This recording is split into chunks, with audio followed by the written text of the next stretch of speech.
Bayangkan, malam itu sungai bergemuruh. Airnya hitam, arusnya deras, dan di dalamnya bersembunyi makhluk buas yang sudah lama meneror penduduk. Tak ada satupun yang berani turun, hingga seorang pemuda melangkah maju tanpa ragu.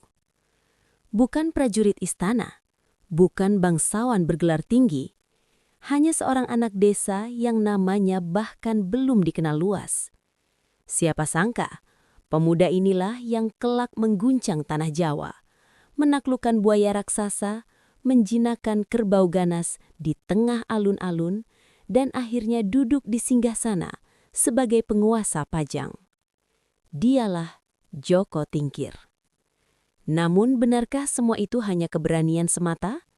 Ataukah sejak lahir ia memang membawa garis takdir yang berbeda? Konon, ia masih memiliki darah keturunan Raja Besar Brawijaya V, penguasa terakhir Majapahit yang namanya melegenda.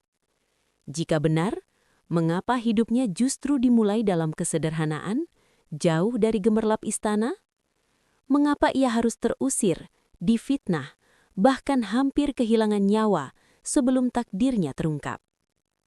Semakin kita menelusuri jejak langkahnya, semakin terasa bahwa kisah ini bukan sekadar legenda kepahlawanan. Ini adalah cerita tentang ambisi, kecemburuan, ramalan yang menggetarkan, dan pertarungan batin seorang pemuda yang tak mau tunduk pada keadaan. Dari tepian sungai yang mematikan, hingga pusaran konflik di jantung kekuasaan Kesultanan Demak, semuanya menjadi saksi perjalanan yang penuh luka dan keberanian. Sebelum kita menyelami setiap babak dramatisnya, dukung channel ini dengan like, subscribe, dan tulis di komentar Jaya Pajang, agar kisah-kisah besar Nusantara terus hidup dan tidak tenggelam oleh zaman.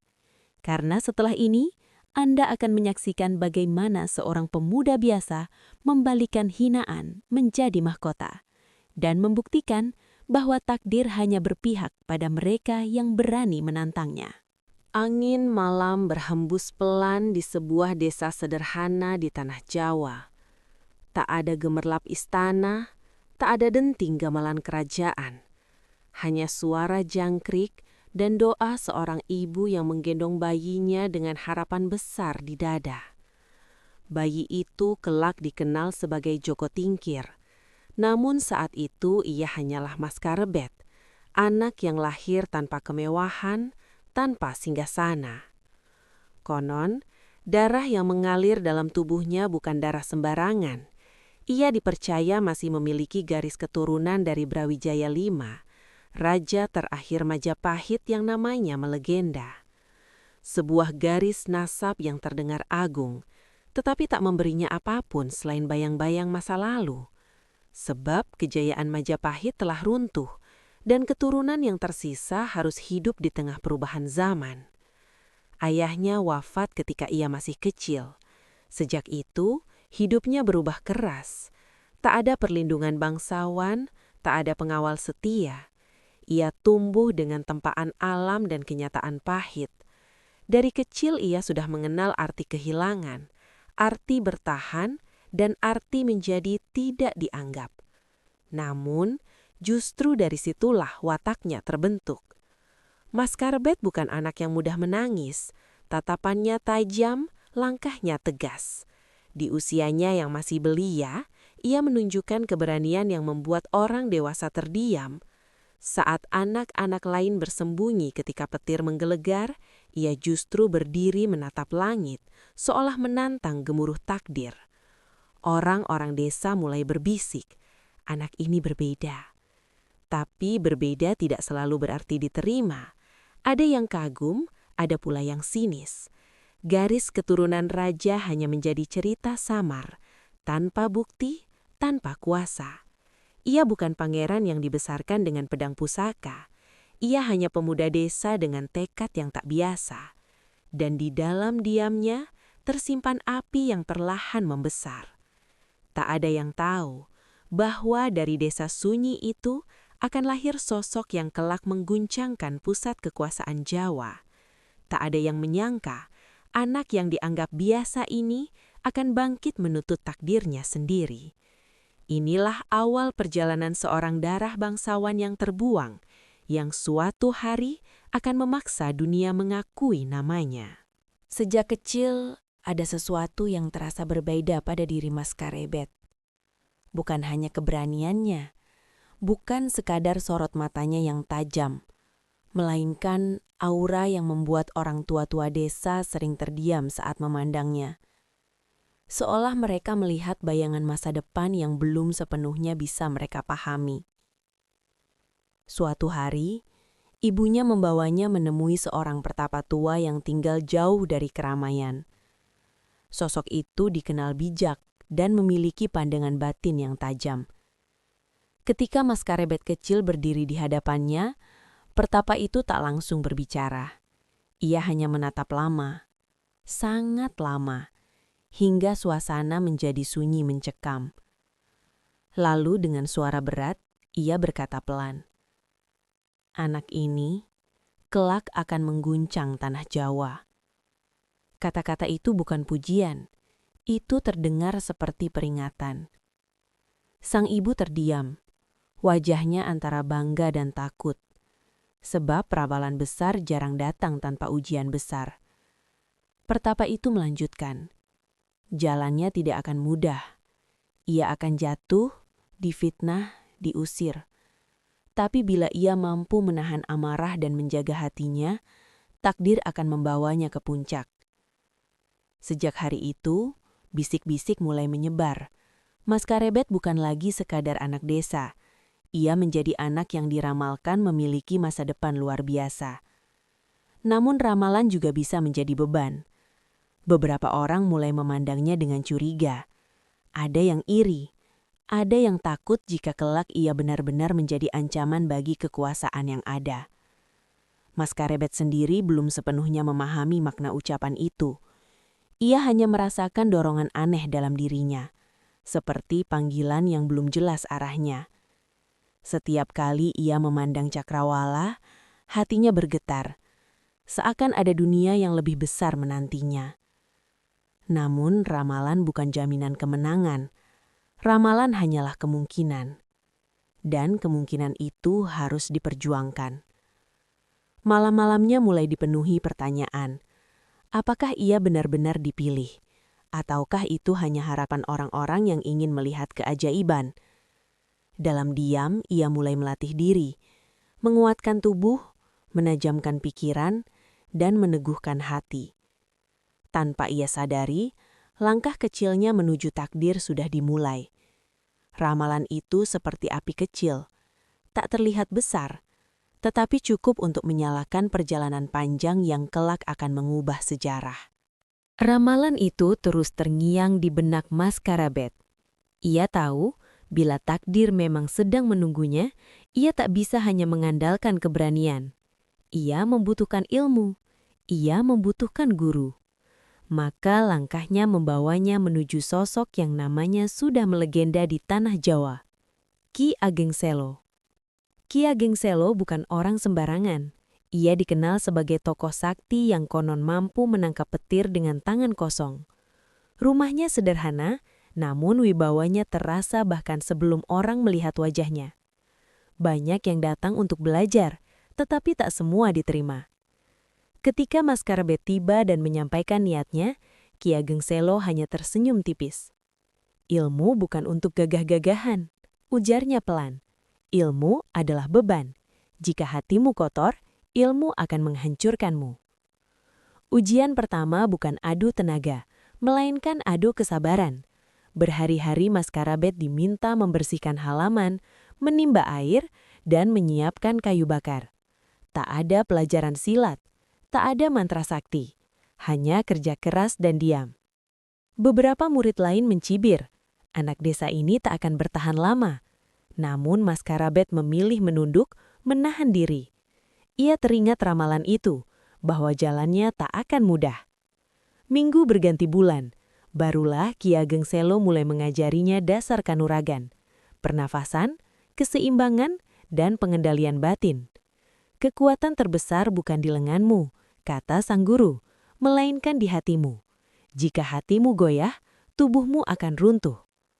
Latihan demi latihan membuat tubuhnya kian kuat, namun yang lebih berubah adalah jiwanya. Ia belajar menahan amarah, menahan ego, dan membaca situasi sebelum bertindak. Ia diajarkan bahwa seorang pemimpin sejati bukanlah yang paling keras memukul, tetapi yang paling bijak menahan diri. Suatu malam, hujan deras mengguyur. Petir menyambar-nyambar di langit. Ki Ageng Selo memanggilnya keluar. "Taklukkan rasa takutmu," perintahnya. Maskarabet berdiri di kena hujan, menatap kilat yang membelah langit. Jantungnya berdegup kencang, tetapi ia tak mundur. Di momen itu, ia merasa seperti sedang berdiri di ambang sesuatu yang lebih besar. Sebuah ujian yang bukan sekedar tentang keberanian, melainkan tentang keyakinan pada dirinya sendiri. Sejak saat itu, Ki Ageng Selo tahu, anak ini bukan murid biasa. Di bawah bimbingan sang guru, Maskarabet bukan hanya belajar bertarung. Ia ditempa menjadi pribadi yang siap menghadapi dunia yang keras. Dan tanpa ia sadari, bekal itulah yang kelak akan menyelamatkannya. Saat ia harus berhadapan dengan buaya raksasa, kerbau pengamuk, dan intrik kekuasaan yang jauh lebih mematikan. Pagi itu, kabut tipis menggantung di atas aliran Bengawan. Sungai besar itu bukan sekadar jalur air. Ia adalah nadi kehidupan sekaligus sumber ketakutan. Arusnya deras, pusarannya dalam, dan di balik permukaannya yang tenang, tersembunyi ancaman yang sudah lama menjadi bisik-bisik warga, buaya-buaya raksasa yang tak segan menyeret siapapun ke dasar. Maskarabet berdiri di tepian, menatap arus yang berkilau diterpa cahaya matahari. Ia tahu, ini bukan sekadar menyeberang sungai. Ini adalah ujian. Beberapa orang sengaja memprovokasi, meremehkan keberaniannya. "Kalau memang sakti, buktikan," seru mereka. Nada itu bukan hanya tantangan, melainkan jebakan untuk mempermalukannya. Ia menarik napas panjang, mengingat ajaran Ki Ageng Selo tentang ketenangan batin. Kekuatan bukan pada otot, tetapi pada kendali diri. Namun meski hatinya berusaha tenang, tubuhnya tetap merasakan dingin yang merayap saat kakinya menyentuh air. Riak kecil berubah menjadi gelombang aneh. Beberapa moncong muncul sesaat lalu menghilang. Mata-mata tajam mengintai dari balik permukaan. Orang-orang di tepi sungai menahan napas. Sebagian berdoa, sebagian menunggu tragedi. Langkah demi langkah, Maskarabet bergerak maju. Arus menghantam pinggangnya. Pusaran mencoba menyeretnya. Tiba-tiba, seekor buaya besar menerjang dari samping. Rahangnya terbuka lebar, siap mengoyak. Jeritan pecah di tepian. Namun di detik genting itu, Maskarabet tak mundur. Ia memutar tubuhnya, menghindari gigitan maut, lalu menekan kepala buaya itu dengan tenaga dan teknik yang ia pelajari bertahun-tahun. Air memercik liar. Sungai yang tadi sunyi berubah menjadi arena pertarungan. Satu buaya mundur, tetapi bukan berarti selesai. Bayangan lain bergerak di bawahnya. Ini bukan satu lawan, ini kawanan. Ia sadar, melawan dengan amarah hanya akan membuatnya lelah. Ia mengubah strategi, bukan menyerang, melainkan membaca ritme arus dan pergerakan musuh. Dengan ketepatan dan keberanian, ia menembus ancaman demi ancaman hingga akhirnya mencapai seberang.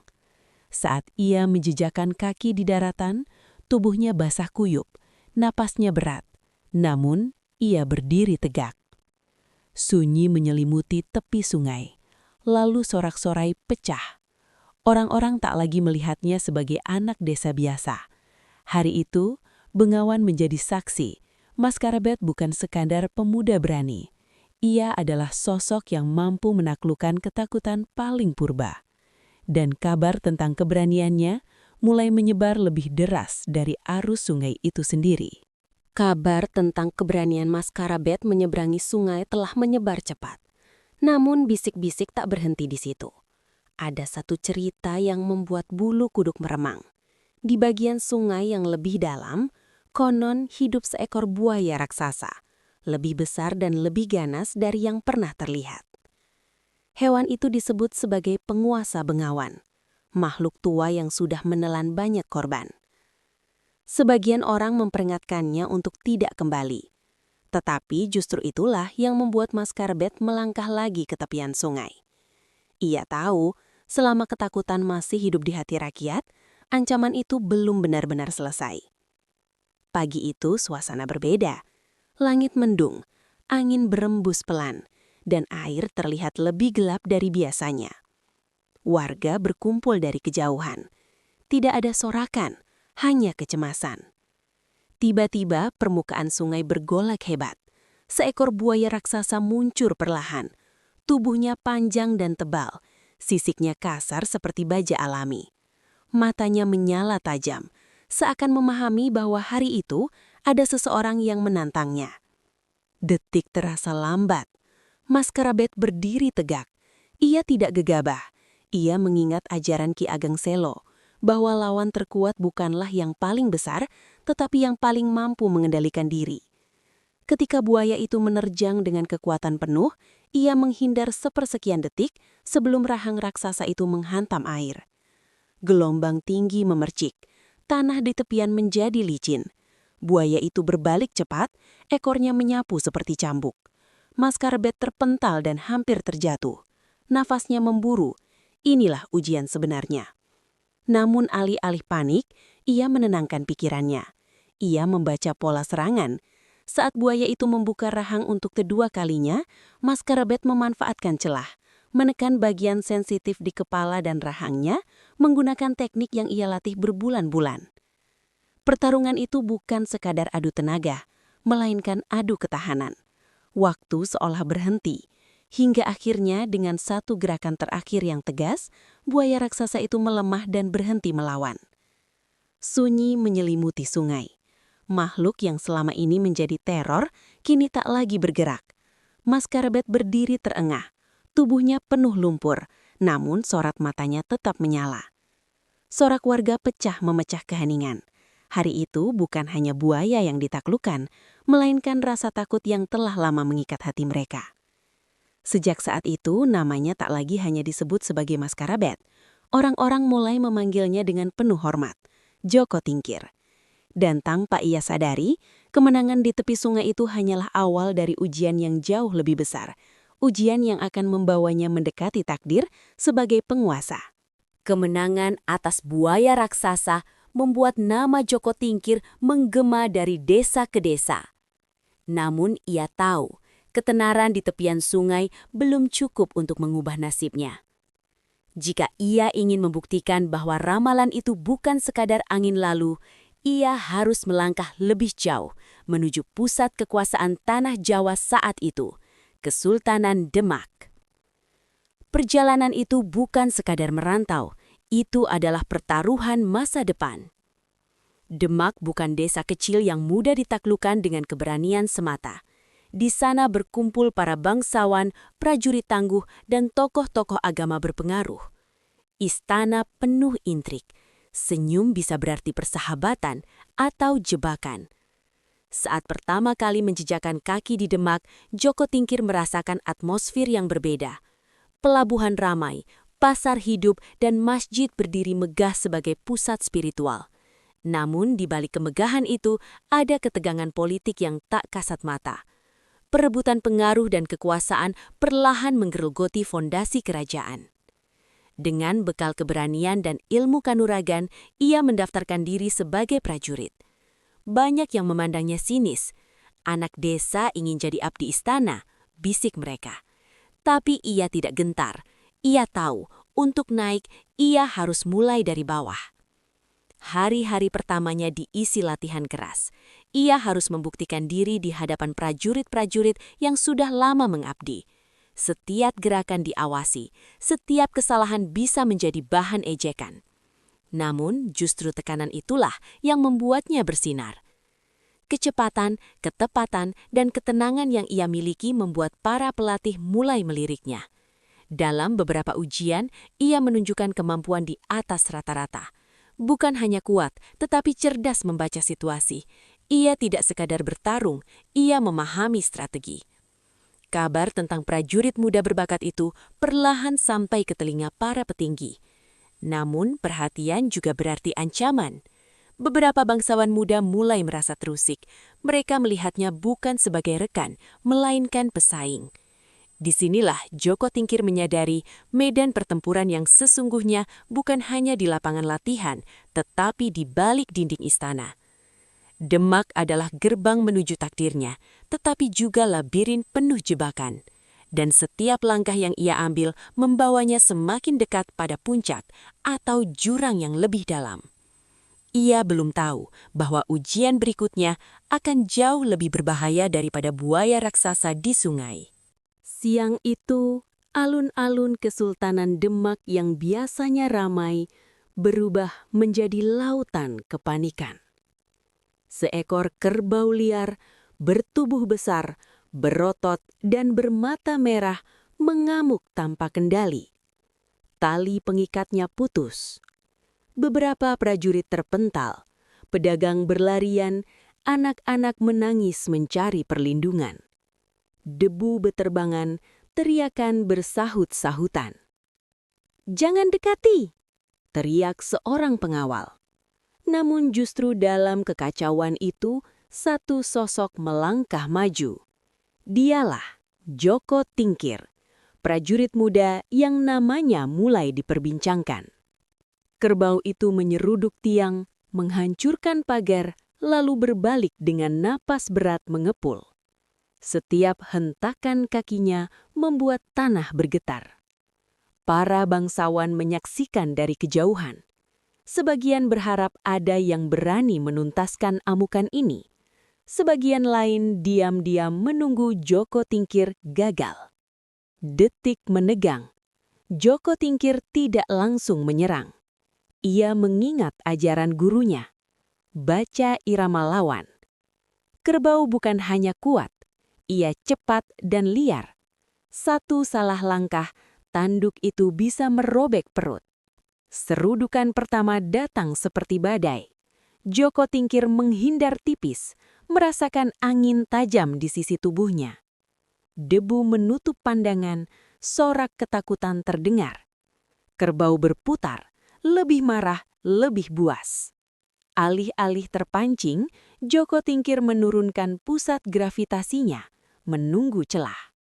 Saat hewan itu kembali menyerang, ia menyamping, memanfaatkan momentum dan meraih bagian sensitif di dekat tanduk. Pergulatan sengit terjadi. Tenaga melawan tenaga. Napas memburu, kaki tergelincir di tanah yang terinjak-injak. Kerbau melonjak, mencoba melepaskan diri. Joko Tingkir hampir terlempar. Dalam sepersekian detik, ia memilih mundur dan selamat atau bertahan dan menuntaskan. Ia memilih bertahan. Dengan teknik dan ketenangan, ia memutar arah kepala kerbau, mematahkan keseimbangannya. Amukan itu melemah.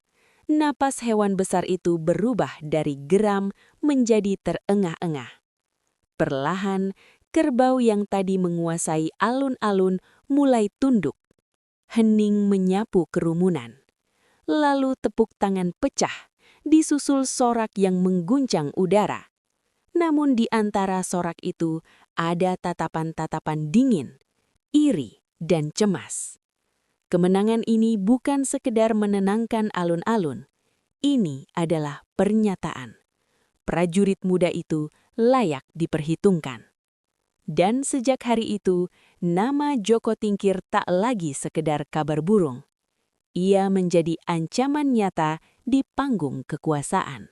Alun-alun yang tadi porak-poranda kini dipenuhi sorak kemenangan. Debu masih melayang di udara, dan kerbau ganas itu telah benar-benar takluk. Di tengah lingkaran kerumunan, Joko Tingkir berdiri dengan napas berat, tubuhnya penuh tanah, namun tatapannya tetap tenang.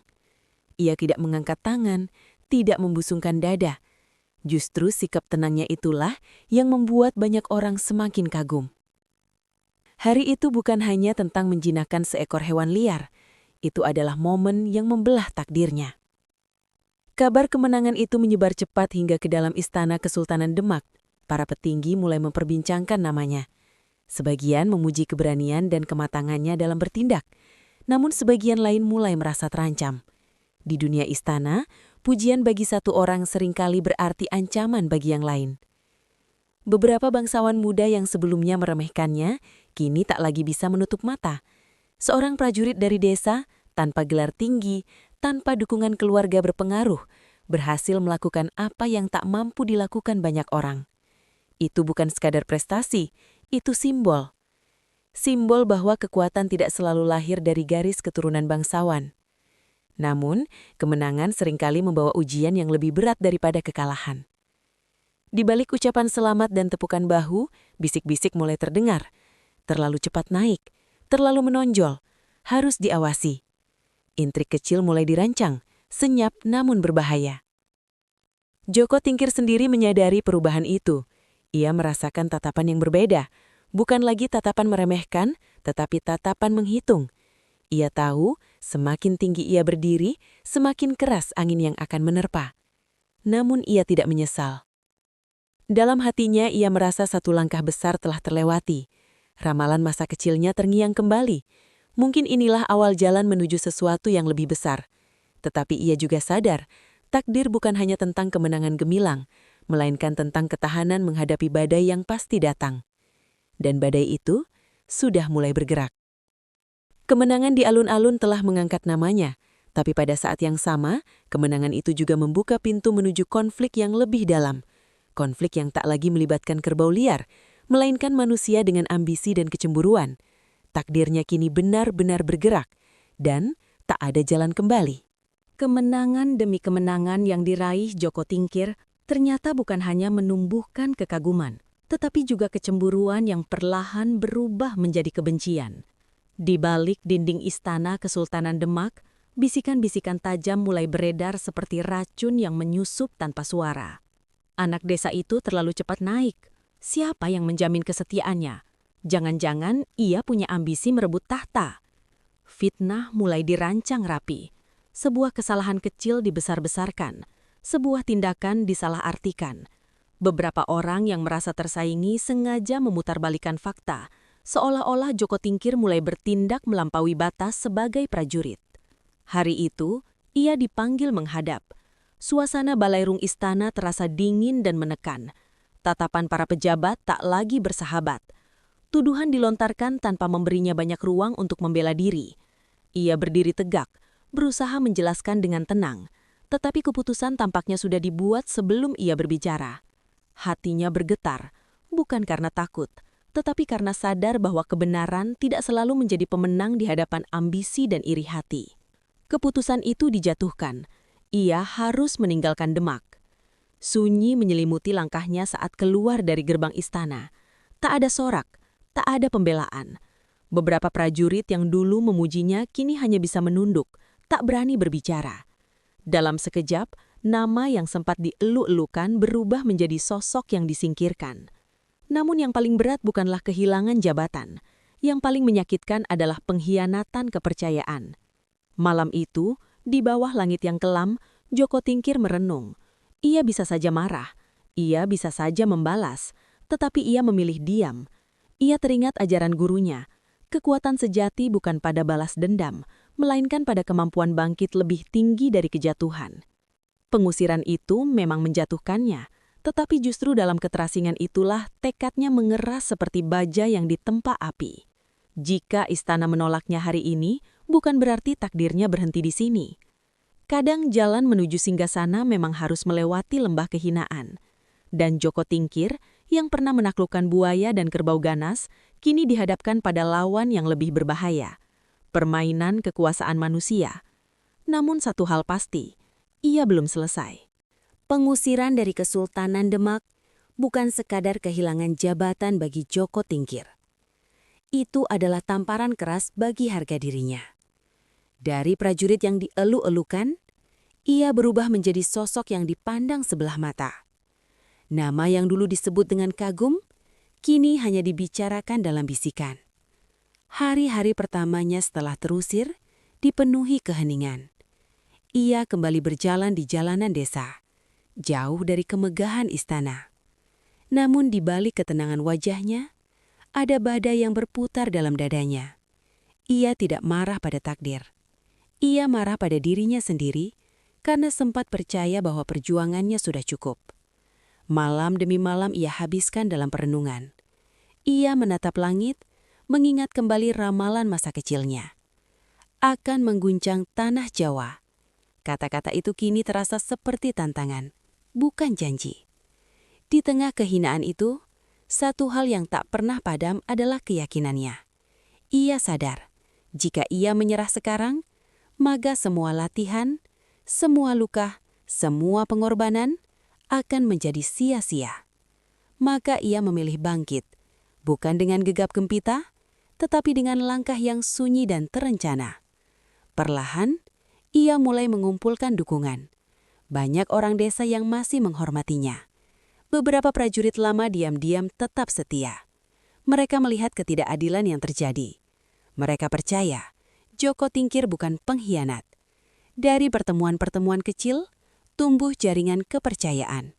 Ia tidak berbicara tentang balas dendam. Ia berbicara tentang masa depan, tentang kepemimpinan yang adil, tentang perubahan. Kehinaan telah mengajarkannya sesuatu yang tak bisa diajarkan di medan latihan. Memahami rasa sakit rakyat kecil. Ia merasakan sendiri bagaimana rasanya disingkirkan tanpa pembelaan. Dan justru dari titik terendah itulah, kekuatannya menemukan bentuk baru. Ia tidak lagi sekadar prajurit tangguh. Ia menjadi pemimpin yang ditempa luka. Bisik-bisik tentang dirinya kembali terdengar. Bukan sebagai prajurit istana, melainkan sebagai sosok yang mulai dihormati di luar lingkaran kekuasaan. Sebagian menganggapnya ancaman. Sebagian melihatnya sebagai harapan. Takdir yang sempat seolah terhenti, kini kembali bergerak. Karena terkadang, untuk benar-benar naik ke puncak, seseorang harus lebih dulu jatuh ke dasar. Dan Joko Tingkir telah menyentuh dasar itu, hanya untuk bangkit lebih kuat dari sebelumnya. Waktu terus berjalan, dan badai yang dulu hanya berupa bisikan, kini berubah menjadi retakan nyata di tubuh Kesultanan Demak. Sepeninggal para pemimpin besar, perebutan pengaruh semakin tajam. Para bangsawan saling curiga, panglima saling menguji kekuatan. Kepercayaan yang dulu menjadi fondasi, kini terkikis oleh ambisi. Dari kejauhan, Joko Tingkir mengamati dengan tenang. Ia tidak lagi berada di dalam istana, tetapi telinganya tetap menangkap kabar. Perpecahan internal melemahkan pertahanan. Keputusan-keputusan penting tidak lagi diambil dengan kebijaksanaan, melainkan dengan kepentingan. Rakyat mulai merasakan dampaknya. Ketidakstabilan politik membuat keamanan goyah. Beberapa wilayah menunjukkan tanda-tanda pembangkangan. Nama Demak yang dulu disegani, perlahan kehilangan wibawanya. Di tengah kekacauan itu, banyak mata mulai kembali mencari sosok yang pernah menunjukkan keberanian dan ketegasan. Nama Joko Tingkir kembali disebut, bukan sebagai prajurit yang terusir, tetapi sebagai tokoh yang mungkin mampu memulihkan keadaan. Namun, kesempatan selalu datang bersama risiko. Beberapa pihak mendatanginya secara diam-diam, menawarkan dukungan. Mereka melihatnya sebagai figur yang memiliki kekuatan sekaligus legitimasi. Darah bangsawan yang dulu hanya menjadi bisikan, kini menjadi kartu penting dalam permainan politik. Tetapi mengambil langkah berarti menantang langsung kekuasaan yang masih berdiri. Malam-malamnya kembali dipenuhi pertimbangan berat. Ia tahu, jika ia salah melangkah, bukan hanya dirinya yang hancur, tetapi juga orang-orang yang percaya padanya. Namun, ia juga sadar, jika ia tetap diam, tanah Jawa akan semakin terpuruk dalam konflik. Akhirnya keputusan diambil, bukan dengan teriakan perang, melainkan dengan strategi yang matang. Dukungan dikumpulkan, kekuatan disatukan. Ia bergerak bukan sebagai pemberontak tanpa arah, tetapi sebagai pemimpin dengan visi. Konflik tak terelakkan, ketegangan memuncak, pertempuran terjadi, bukan hanya fisik tetapi juga politik. Dan dalam pusaran itulah Demak perlahan kehilangan cengkramannya. Runtuhnya Demak bukan terjadi dalam satu malam. Itu adalah hasil dari luka yang dibiarkan membusuk terlalu lama. Dan di tengah keruntuhan itu, Joko Tingkir berdiri di ambang perubahan besar. Takdir yang dulu seolah menjauh, kini kembali berada dalam genggamannya. Namun, yang akan lahir setelah runtuhnya Demak bukan sekadar kekuasaan baru, melainkan babak baru dalam sejarah tanah Jawa. Dan babak itu akan segera dimulai. Runtuhnya Kesultanan Demak meninggalkan kekosongan besar. Bukan hanya kekosongan tahta, tetapi kekosongan arah. Rakyat resah. Para adipati saling menimbang kekuatan. Tanah Jawa seperti menunggu satu nama untuk menyatukannya kembali. Nama itu perlahan menguat. Joko Tingkir. Dengan dukungan para pengikut setia dan tokoh-tokoh berpengaruh, ia mengambil langkah yang menentukan. Ia tidak sekadar merebut pusat kekuasaan lama. Ia memilih membangun pusat baru, sebuah simbol bahwa babak baru telah dimulai. Pilihannya jatuh pada Pajang, sebuah wilayah strategis yang kelak menjadi jantung pemerintahan baru. Keputusan itu bukan tanpa esiko. Memindahkan pusat kekuasaan berarti memindahkan harapan, loyalitas, dan masa depan. Banyak yang ragu, banyak pula yang menunggu kegagalannya. Namun, Joko Tingkir telah belajar dari kejatuhan dan pengusiran. Ia tidak terburu-buru, ia menyusun fondasi pemerintahan dengan hati-hati. Para pendukungnya ditempatkan pada posisi strategis. Hubungan dengan para adipati diperkuat melalui diplomasi dan ketegasan. Hari penobatan itu akhirnya tiba. Di hadapan para pemuka agama, bangsawan, dan rakyat yang menyaksikan dengan campuran harap dan cemas, ia resmi menyandang gelar Sultan Hadiwijaya. Sejak saat itu, berdirilah Kesultanan Pajang, kerajaan baru yang lahir dari puing-puing konflik. Suasana hikmat menyelimuti prosesi, namun di balik kemegahan itu, Joko Tingkir merasakan beban yang jauh lebih berat daripada saat ia menaklukkan buaya atau kerbau liar. Kini yang harus ia kendalikan bukan lagi hewan buas, melainkan ambisi manusia dan kesejahteraan ribuan rakyat. Ia menatap kerumunan yang bersorak menyebut namanya. Dalam benaknya terlintas perjalanan panjang, dari anak desa yang diremehkan, prajurit yang difitnah, hingga kini duduk di singgasana. Takdir akhirnya membawanya ke puncak. Namun, ia sadar, berdirinya Pajang bukan akhir perjuangan, melainkan awal tanggung jawab yang lebih besar. Karena mempertahankan kekuasaan seringkali jauh lebih sulit daripada merebutnya. Dan sejarah akan segera menguji, apakah Sultan Hadiwijaya benar-benar mampu menjaga api kejayaan yang baru saja ia nyalakan. Menjadi sultan di Kesultanan Pajang bukanlah akhir dari perjuangan Joko Tingkir. Justru inilah awal ujian yang sesungguhnya. Mahkota yang kini bertengger di kepalanya terasa lebih berat daripada tanduk kerbau liar yang pernah ia tundukkan. Di balik dinding istana Pajang yang megah, dinamika kekuasaan terus bergerak. Para adipati yang dulu mendukungnya kini mulai menunjukkan kepentingan masing-masing. Kesetiaan yang dibangun saat masa perjuangan perlahan diuji oleh ambisi dan keinginan memperluas pengaruh. Sebagai Sultan Hadiwijaya, ia tak lagi bisa bertindak hanya dengan keberanian. Setiap keputusan menyangkut nasib wilayah, keamanan rakyat, dan stabilitas kerajaan. Kesalahan kecil bisa memicu pemberontakan, kelemahan sedikit saja bisa dimanfaatkan musuh. Di beberapa daerah, tanda-tanda pembangkangan mulai muncul. Ada yang meragukan legitimasinya, ada pula yang memanfaatkan masa transisi untuk memperkuat kekuatan sendiri. Joko Tingkir menyadari bahwa mempertahankan Pajang berarti menjaga keseimbangan antara ketegasan dan kebijaksanaan. Malam-malamnya kini bukan lagi tentang latihan kanuragan, tetapi tentang perenungan strategi. Ia harus menenangkan wilayah yang bergolak tanpa menumpahkan darah secara sia-sia. Ia harus menunjukkan bahwa Pajang bukan sekedar kelanjutan Demak, melainkan kekuatan baru dengan arah yang jelas. Namun, tantangan terberat bukan datang dari luar, melainkan dari dalam dirinya sendiri. Ia teringat masa-masa sebagai pemuda desa. Saat itu, musuhnya jelas, buaya, kerbau, atau fitnah terang-terangan. Kini, musuhnya tak selalu tampak. Intrik terselubung, bisikan rahasia dan permainan politik jauh lebih mematikan daripada serudukan tanduk. Kadang ia bertanya dalam diam, apakah ini harga dari takdir yang dulu ia kejar? Namun setiap kali keraguan datang, ia mengingat perjalanan panjangnya. Ia tidak sampai di sini untuk goyah.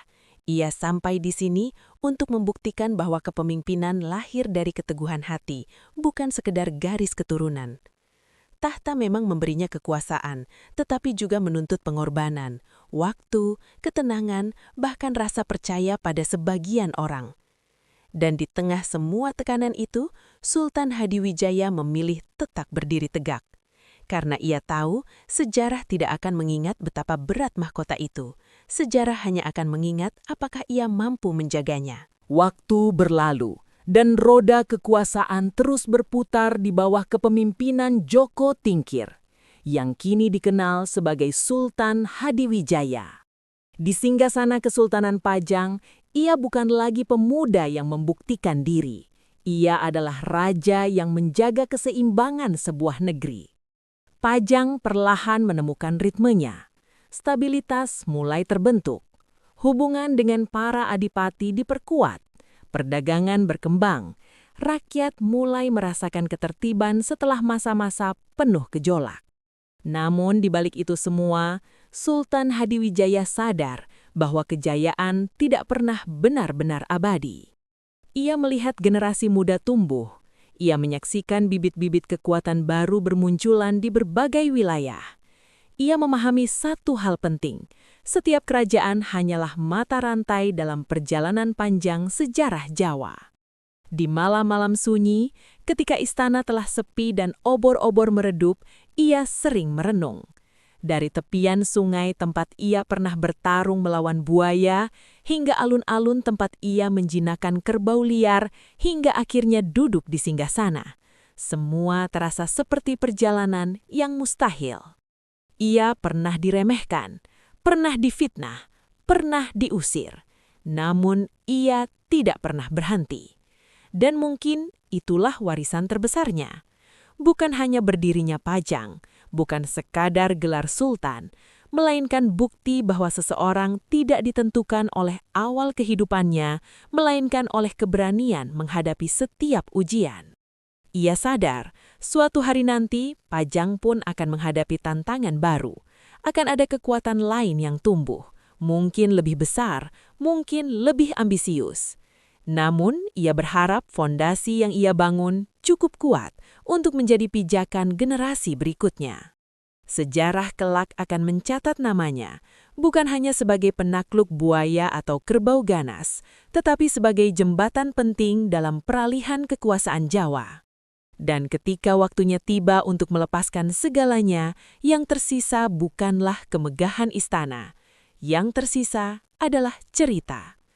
Cerita tentang seorang anak desa yang menolak tunduk pada nasib. Cerita tentang keberanian yang ditempa luka. Cerita tentang takdir yang dikejar, bukan ditunggu. Itulah warisan Joko Tingkir. Warisan yang tidak hanya hidup dalam kitab sejarah, tetapi dalam semangat siapapun yang berani bangkit dari keterpurukan. Karena legenda sejati tidak pernah benar-benar mati. Bayangkan perjalanan ini dalam satu tarikan nafas. Seorang anak desa, tanpa istana, tanpa pasukan, tanpa gelar.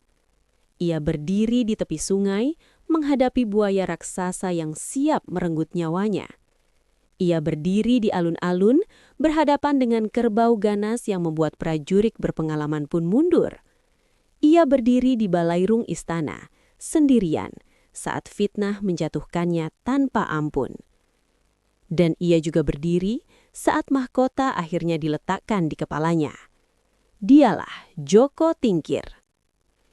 Klimaks hidupnya bukan saat ia menaklukkan buaya, bukan saat ia menjinakkan kerbau liar, bukan bahkan saat ia diangkat menjadi sultan di Kesultanan Pajang.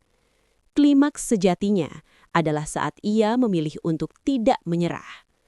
Saat difitnah dan diusir dari Kesultanan Demak, ia bisa saja tenggelam dalam dendam. Saat direndahkan, ia bisa saja berhenti bermimpi. Tapi justru di titik paling rendah itulah ia menyentak takdirnya sendiri. Ia tidak menunggu kesempatan, ia menciptakannya.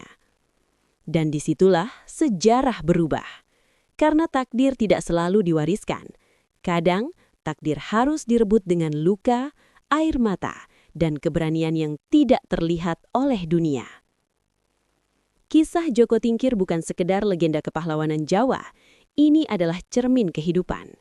Ia membuktikan bahwa awal yang sederhana bukanlah kutukan, bahwa hinaan bukanlah akhir, bahwa pengkhianatan bukanlah kehancuran mutlak.